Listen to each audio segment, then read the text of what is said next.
Hello, my name is Matt. Welcome to Unbearable 73. So we're talking about Amazoff's Rings of Prime forthcoming series, so to speak. I've been trying to figure out a good way to do this video and some follow-ups for a while.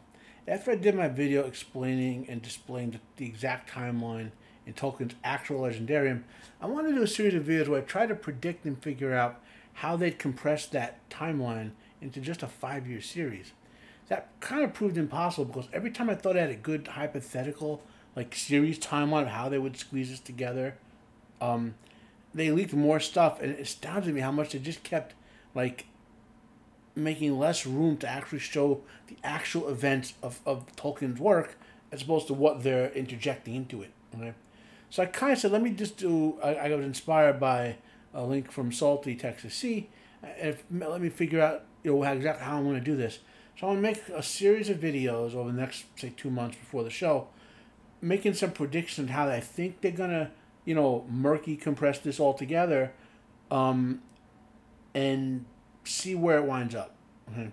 So what are the major points they actually have to cover in this series? In theory, from canon, they have to cover the forging of the rings, the resulting war that happened when Sauron forges the One Ring, finds that Celebrimbor made 3 more of them, and then Sauron pretty much destroys Eregion. They have to cover the distribution of the 9 rings to mortal men, the 7 the dwarves, plus the 9 ring, how Sauron gets the Nazgul.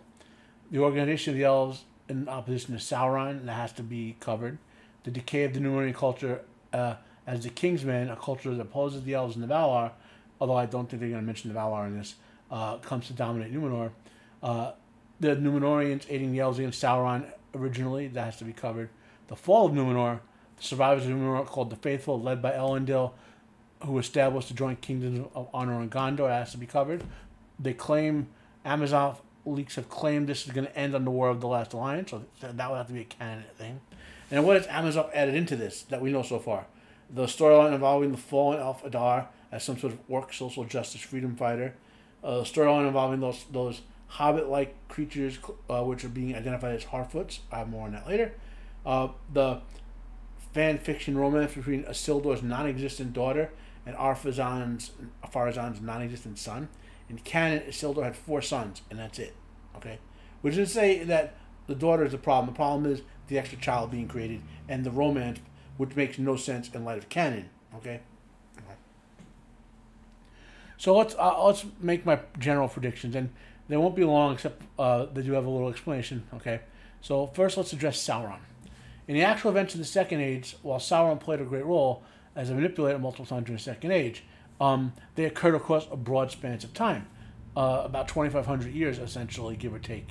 From when Sauron first becomes interested in events, say in Numenor and whatnot, to the War of the Last Alliance, which that's about 2,500 years. Okay, so he takes in the canon, he takes the form of Anatar, calls himself the Lord of Gifts. He goes to the elves. He tells them he's been sent from Valinor to advise and teach them. All of the elves fall for that, and only Galadriel discerns that even anything could be wrong. But she can't figure out it's Sauron. But she leaves to go back to I believe it's Lindon at the time. I think Amazoff's going to kind of run with Sauron doing this basically, and since they're compressing these to occur in parallel in a short time frame, Sauron is going to be in several different forms to multiple groups of people, advising and corrupting them to setting the events in motion. On one hand, now, if you had to do this compression, which you didn't, okay, I'll say again and again, if they just licensed what they licensed, they could have made dozens of movies and dozens of TV shows just showing awesome content from 3,000 plus years of outlined history. But they're choosing to compress it. So if you had to compress it, having Sauron master manipulate all this to occur would be, I guess, the way to do it, but it detracts from what actually occurred. Okay? So he's going to appear in multiple forms to multiple groups of people across the lands of Middle-earth, and they won't reveal to the audience that these are all Sauron. I mean, most of the book readers, for example, which is probably the most, will predict this, but a lot of them may be the normie types, as people call them, might not figure it out, So, for example, Adar, who will either be Sauron, or if the rumor that Amazoff is making Adar to be a brother of Galadriel, then Sauron in some other guise will be the one who kind of seduces Adar to the dark side, so to speak. In Numenor, he'll be in another form as an advisor to Pharazôn before he becomes king, and corrupting him. And then, according to another rumor, that fiery figure who appears to what seems to be the Harfoots is Sauron. So that plotline will involve somehow saving the Harfoots from his influence. More on that below. So now into the events of Numenor. We're going to open with Tar Palantir as king. Pharazôn will be, initially, like in the books, a good and noble man at first. Miriel, Tar Palantir's daughter, will have already wed him. Okay? I think they're going to eliminate the forcible marriage part of it, by the way. Just my instincts say that. Okay? Sauron will become Pharazôn's advisor before he even becomes king in some capacity. Tar Palantir will die very early in the series. There's a leak somewhere. There's a leaked sequence of events where Miriel is leading some sort of expedition in Middle-earth, which I predict will be more aid to the elves in their war against Sauron. After this expedition leaves, another leak says that the nobles of Numenor assemble and speak out against her and what she's doing. According to that rumor, Pharazôn attempts to calm them down but can't, and he has to flee. And then a minor prediction here. We know in the canon, Pharazôn was like the Edain of old, great in stature and ability, very noble initially, and he spent a long time in Middle-earth as a great commander, gaining great respect and prestige and economic power. And even though he was a little arrogant, he was considered to be a great man. And he didn't fall until he returned to Numenor and became under the influence of the court again. But I predict the show is going to turn him from that, the great and noble man of great stature, to a Wormtongue-like character, And then Sauron will basically corrupt Pharazôn when Miriel returns. Pharazôn will have seized control of Numenor under the guise of Sauron. So that's my prediction for that angle. Now let's go talk about these Harfeet, as they're being called. It's important to note that Tolkien actually created the hobbits, meaning the name and the general concept. That's why most fantasy games call them halflings, because Tolkien owns hobbits, or his estate owns hobbits, so to speak. So Amazon, since they have limited rights, won't call them hobbits either, because hobbits don't appear in the Second Age. But will, during this show, have them moving to what is eventually become the Shire as a result of surviving whatever it is that Sauron influences them, right? And so however they get saved, whether it's intercession of the Valar or maybe the elves helping them or whatever, they're going to migrate to where the Shire is, and that'll be the end of their story in this. And that's going to be, and they'll be called the Harfoot for the entire time of this story. Okay. Now, the last prediction for this video, Adar, we're back to him. He's going to be used as a patsy to cover up Sauron's glowing influence among the elves, assuming that rumor about him being Galadriel's brother is also true. Okay, because we know that Adar is identified as pretty much the main villain from the elven point of view of season 1. Okay, so Sauron being as a patsy, unless it's actually Sauron, makes sense. Now, Celebrimbor, despite being listed as appearing in all the episodes, according to another leak, doesn't actually have a storyline start until the second half of the season.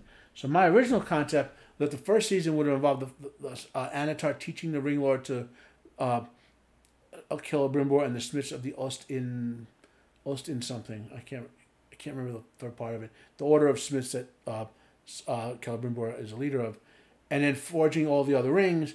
Then Sauron leaves to go forge the One Ring, and after he leaves, Celebrimbor forges the 3, and then when he put in the very end of my original prediction was the very end of season 1 with Sauron forging and putting on the One Ring, realizing that Celebrimbor had forged 3 and that the three of the powerful elves took the rings off. In the books, that's Galadriel, Gil-galad, and Círdan. Takes the rings off and is enraged by the fact that Celebrimbor made those rings without telling him. Therefore, he has less influence over them, and distributed them, and he lost 3 powerful minions. So, and then in the books he goes on to a war. I forgot the name of it, but he basically destroys Eregion, which is the region that Celebrimbor rules for Gil-galad. Yeah. Now, I think we're doing a show is that based on the rumors, Sauron will pick up the second half of the season teaching Celebrimbor and the Smiths ring lore. And we'll see the 9 and 7 being forged, and we won't see the One Ring being forged maybe until next season. That's my instinct. If Celebrimbor is only on 4 episodes, either we're going to see very rapid all these rings being forged in 4 episodes, or the One Ring won't be forged until the second season at the minimum. So those are my initial 4 predictions based on some rumors that have been leaked out and whatnot. And if you have any comment on them, comment down below. Like if you like, dislike if you dislike. I'll probably have another one of these videos. Follow up on these predictions and maybe making a couple more, maybe early July. You know, give time for the rumors to develop. Because sooner or later there's supposed to be a trailer that drops, which will give us some more info as well.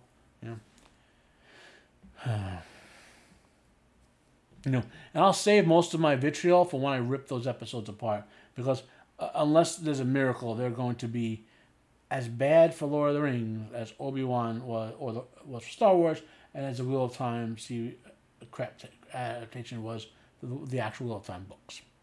Thank you. My name is Matt. This has been Unbearable 73. Have a nice day, and I am out of here.